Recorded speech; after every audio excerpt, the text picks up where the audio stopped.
Welcome to the land of Pharaohs, a civilization that stood the test of time and left an indelible mark on the pages of history. In this journey through the sands of time, we'll unravel the mysteries, explore the wonders, and delve into the captivating world of ancient Egypt. The ancient Egyptians heavily relied on the Nile River for agriculture and transportation. The Nile, which flows northward for 4,160 miles from east-central Africa to the Mediterranean, provided ancient Egypt with fertile soil and water for irrigation, as well as a means of transporting materials for building projects. Hieroglyphics uses pictures, but it isn't picture writing. Because the symbols used in hieroglyphic writing look like little pictures of people, animals, and objects, it's easy to assume that the hieroglyphs represent those things. Instead, some hieroglyphs signify sounds in the ancient Egyptian language. Because hieroglyphic writing was so complicated, the ancient Egyptians developed other types of writing that were more convenient. Hieratic writing, a cursive script that was written on papyrus with a pen or brush, or upon a piece of limestone called an ostrakhan, was invented for use primarily on papyrus, a more fragile material. Hieroglyphic writing doesn't have any spaces between the words, and there's no punctuation. That means that readers have to have a good grasp of ancient Egyptian grammar and know something about the context of a message in order to be able to tell individual words, clauses, sentences, paragraphs, and chapters apart. The Egyptians built massive pyramids as tombs for their pharaohs. The Great Pyramid of Giza, built for Pharaoh Khufu, is one of the 7 wonders of the ancient world. The Great Pyramid was the tallest building in the world for 3,800 years. In fact, the first building to surpass its height was the Lincoln Cathedral in England, constructed in 1311. In comparison, the pyramids of Khafre is 448 feet tall, which is about 100 feet taller than the Statue of Liberty. The third main pyramid, the Pyramid of Menkaure, is much shorter at 213 feet. This is about the same height as the famous sails on Australia's Sydney Opera House. Egyptologists are not 100% sure how the pyramids were built, but the most popular belief is that they were constructed by the Egyptian people as an act of civil service. Pharaohs were the rulers of ancient Egypt and were considered divine figures. They played a central role in religious rituals and were believed to be intermediaries between the gods and the people. The very first pharaoh is believed to be Narmer. He united Upper and Lower Egypt as one country and founded the first capital city, Memphis. He reigned for a massive 62 years and is said to have been killed by a hippopotamus. The word pharaoh comes from a Greek word meaning great home. It was originally used to describe the kingdom, but eventually became the name of ancient Egypt's ruler. As soon as a pharaoh came into power, it was expected they would begin building their burial tomb. Their tombs were magnificent buildings that took a very long time to construct. It was believed that anything within the tomb would help them live well in the afterlife, so they filled them with as much gold and treasures as they could. The ancient Egyptians practiced elaborate mummification to preserve the bodies of the deceased for the afterlife.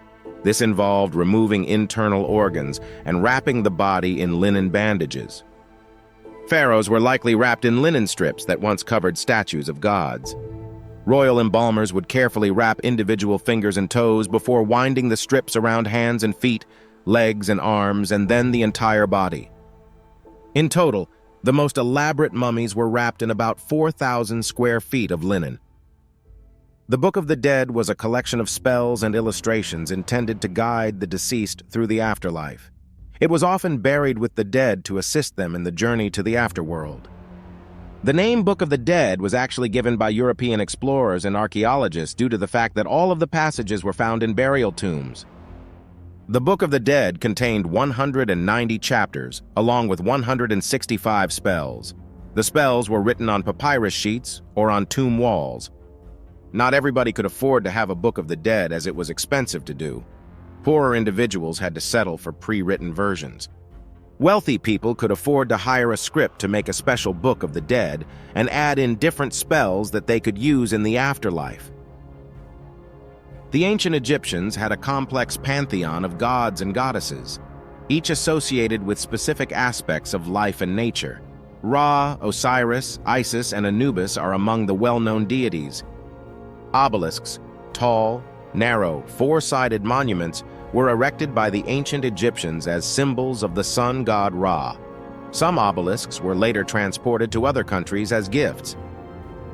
Ancient Egyptians had advanced medical knowledge for their time, including surgical techniques, dentistry, and a wide range of medicinal remedies derived from plants and minerals. The Egyptians excelled in mathematics and engineering. They used sophisticated surveying and construction techniques in the building of structures like the pyramids. Cleopatra VII, the last pharaoh of Egypt, was known for her intelligence and relationships with influential Romans, including Julius Caesar and Mark Antony.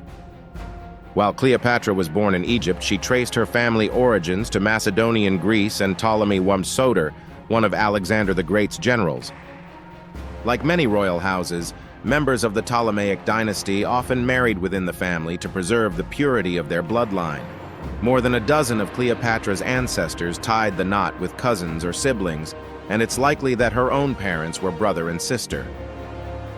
Roman propaganda painted Cleopatra as a debauched temptress who used her sex appeal as a political weapon, but she may have been more renowned for her intellect than her appearance.